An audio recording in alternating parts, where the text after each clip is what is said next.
আসসালামু আলাইকুম foodies, this is Rafid from FA cooking cook Bangla. আশা করি আপনারা সবাই অনেক বেশি ভালো আছেন। আজ খুব ইজি এবং হেলদি একটা রেসিপি আপনাদের সাথে শেয়ার করব। আজ তৈরি করে দেখাবো হেলদি, ভিটামিন এবং প্রোটিন সমৃদ্ধ কাঁচা ছোলার সালাদ রেসিপি অথবা কাঁচা বুট মাখা। অনেকেই কাঁচা ছোলার উপকারিতা সম্বন্ধে জানেন। এটা আমাদের শরীরের জন্য অনেক বেশি উপকারী। এটি ডায়াবেটিক্স নিয়ন্ত্রণ রাখতে সাহায্য করে। কথা না বাড়িয়ে চলুন রেসিপিটি তৈরি করে ফেলা যাক। সালাদ তৈরি করার জন্য প্রথমে আমি ছোলাগুলোকে 2 থেকে 3 ঘন্টা ভিজিয়ে রেখেছিলাম।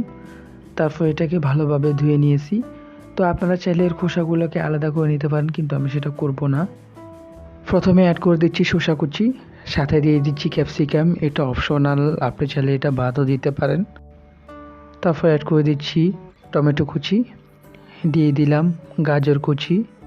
এখন অ্যাড করে দিলাম মিডিয়াম সাইজের পেঁয়াজ কুচি, সাথে কাঁচামরিচ কুচি।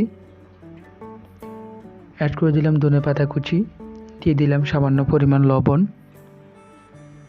অ্যাড করে দিচ্ছি হাফ কাপ পরিমাণ টক দই, যদি থাকে তাহলে এটা ব্যবহার করবেন। তারপর দিয়ে দিচ্ছি 2 টেবিল চামচ টমেটো সস। অ্যাড করে দিলাম 1 টেবিল চামচ পরিমাণ সয়া সস। তারপর সবগুলো আইটেম আমি ভালোভাবে মেখে নিচ্ছি।